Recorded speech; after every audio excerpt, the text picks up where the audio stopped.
I have a full solo run dungeon to show, which includes some PvP, the Skeleton Elite, and a few epic quality gear drops.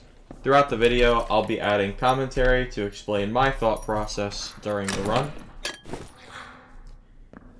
I found this dungeon to be relatively difficult from a new player perspective, but it is learnable and gets easier as you get better gear. I'm currently using a mix of white and green gear, but even with starter gear, I've been able to get some successful runs. For the mage, I recommend trying to get up close and kiting nearby to dodge the attack.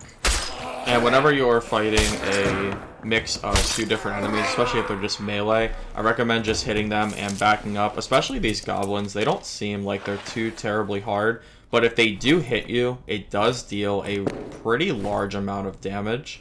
So I would definitely try to keep an eye on that.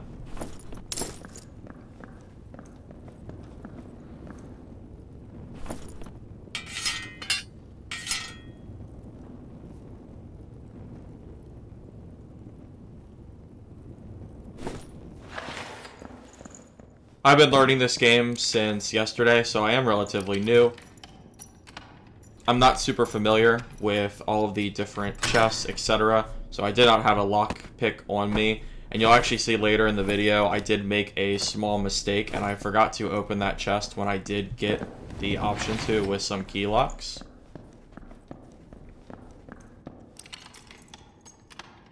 From what I've seen, the best way to fill your inventory is through jewels. But I've had a hard time filling my inventory entirely with them in the solo dungeon specifically. I've been able to do it in the main dungeon, but it has been a little bit difficult here.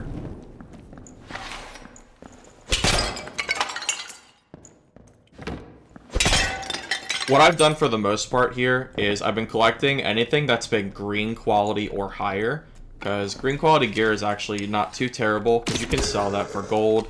And if you're early on, that extra little bit of gold really helps because you really want to make sure that you're able to go into dungeons with proper healing.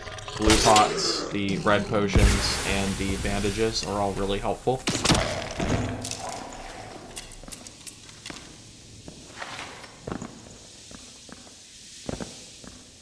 I tend to largely ignore the white clothing because it doesn't seem like it's super useful really early on when you don't have anything in your inventory. You can take it, but it's not going to be worth a whole lot, and the jewels are just going to be overall better.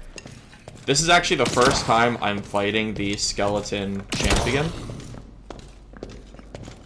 Being that I'm a fighter, I put on the perk so I can use the bow, and I'm not super familiar with the attack pattern yet. I know he has a move that hits 3 times in a row, and you can get a hit off in there.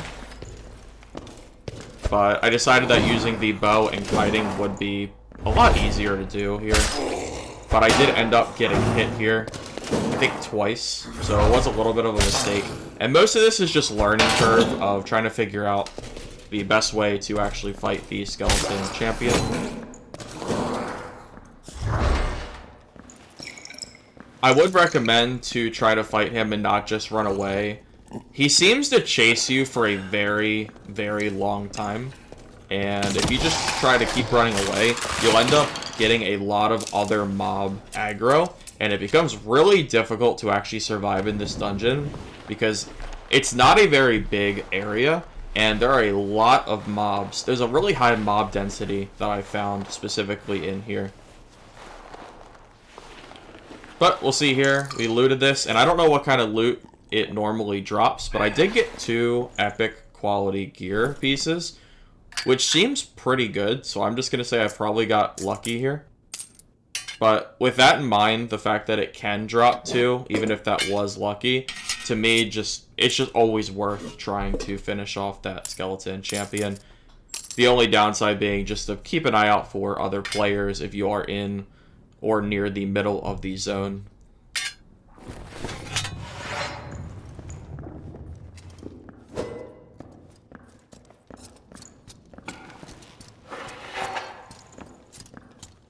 I did put on the new weapon that I got, and I've actually never used it before, so I was kind of just testing out the different attack patterns and what it actually did. Fortunately for me, this guy didn't seem too geared, so for the most part, I could really just overpower him. I popped a blue potion before the fight, and he did not, so the fight was a lot easier than if he had actually used one himself.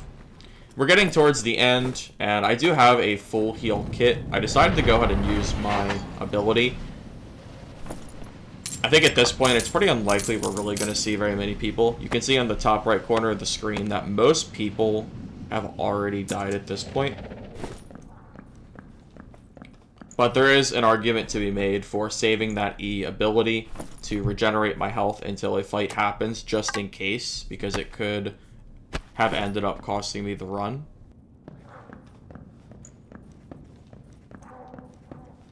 Towards the end of the match, you do want to keep an eye out for these blue portals. They can spawn on different floors, which is one of the most annoying things about this dungeon, but in this case, we got lucky it spawned right next to us. In the case that it doesn't spawn on your floor, I recommend to just keep on, and even if you have to go outside of the storm, just get to where you need to go. I wanted to just show off here at the end of the video everything that I managed to sell off. So this is all the gold that I made from the miscellaneous stuff that I found. Looks like it's about 100 gold. And then I got the 2 epic weapons, the Morning Star and the longsword that I was using. And then a couple of green items, which will still be able to be sold in the trade for an okay amount of money. Thanks for watching. If you want to see more Dark and Darker content, please be sure to like, subscribe, and comment down below. We'd love to hear your thoughts. Have a great day, all.